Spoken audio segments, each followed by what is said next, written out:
నాకు విశ్వాసం ఉన్న అక్నూర్ మురళీ గారిని ఈ విద్యా కమిషన్ చైర్పర్సన్ గా నియమించిన వారు చాలా గ్రామాలు తిరిగిండ్రు, చాలా జిల్లాలు తిరిగిండ్రు, పక్క రాష్ట్రాలు తిరిగిండ్రు, పక్క నుండే దేశాలు కూడా చూసిండ్రు.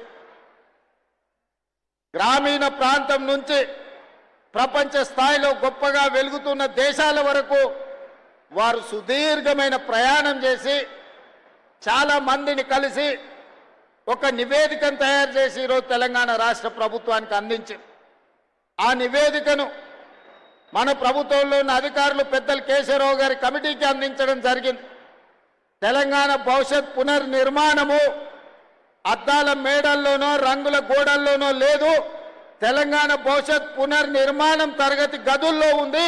ఈనాడు వీళ్లకు పెట్టేది ఖర్చు కాదు, భవిష్యత్తు పెట్టుబడి అని సంపూర్ణంగా విశ్వసిస్తూ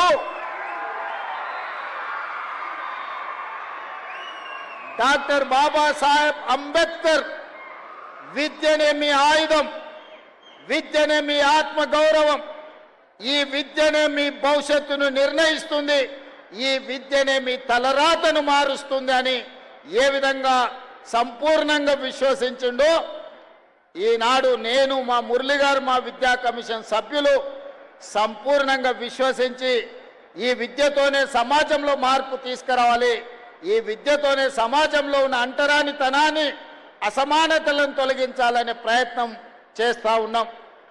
ఆ ప్రయత్నంలో భాగంగానే మిత్రులారా ఈనాడు ఒక వినూత్నమైన ప్రయోగం పేద ప్రజలకు ఉపయోగపడే విధంగా ఈనాడు ఆరుట్ల గ్రామాన్ని ఎన్నుకోవడం జరిగింది.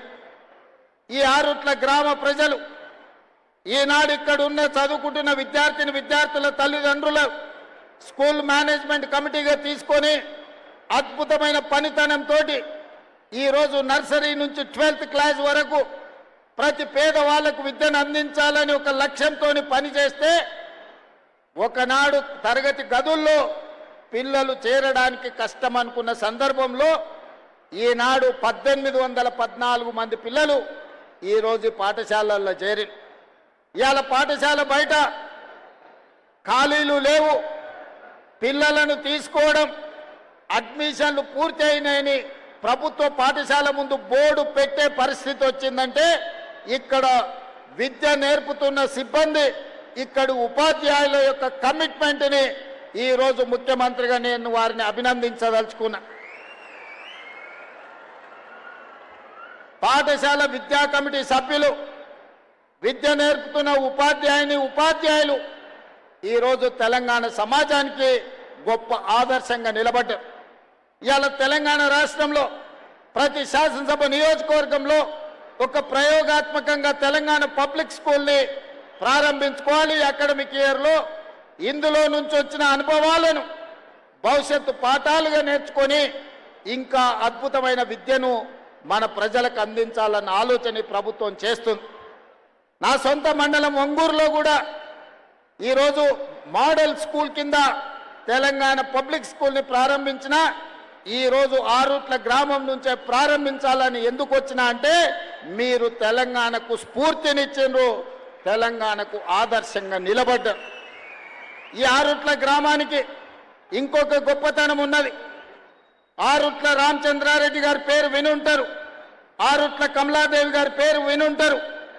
ఆనాడు నిజాంలు రజాకర్లకు వ్యతిరేకంగా సాయుధ రైతాంగ పోరాటం చేసి పోరాట స్ఫూర్తిని నింపిన ఆరుట్ల రామచంద్రారెడ్డి గారి పూర్వీకులు వాళ్ళ ముత్తాతలు ఆరుట్ల గ్రామమే.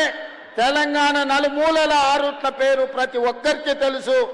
ఆ స్ఫూర్తి నాడు ఇక్కడ చదువుకుంటున్న విద్యార్థుల్లో కూడా ఉంటుందని నేను భావిస్తున్నా. అందుకే మిత్రులారా ప్రభుత్వ పాఠశాలలంటే అనాథలు చదువుకునేదో, ఆర్థికంగా చితికిపోయిన వాళ్ళు చదువుకునేదో అనే ఆలోచన నుండి అద్భుతమైన విద్యను మట్టిలో మాణిక్యాలను వెలికి తీయడానికే ఈనాడు ఈ ప్రభుత్వ పాఠశాలల్ని ఈరోజు మనము పునరుద్ధరించడమే కాకుండా అద్భుతమైన ప్రయోగశాలలుగా మారుస్తున్నాం. ఇవాళ ఈ ప్రభుత్వ పాఠశాలల్లో చదువుకున్నోళ్ళే రేపటి భవిష్యత్తుకు నాయకత్వాన్ని వహించే వాళ్ళు అవుతారని నేను సంపూర్ణంగా విశ్వసిస్తున్నా. ఈ సందర్భంగా ఇక్కడికి వచ్చిన విద్యార్థులకు ఈరోజు ఈ వేదిక మీద ఉన్న ఎవరినైనా చూడండి, నేను కూడా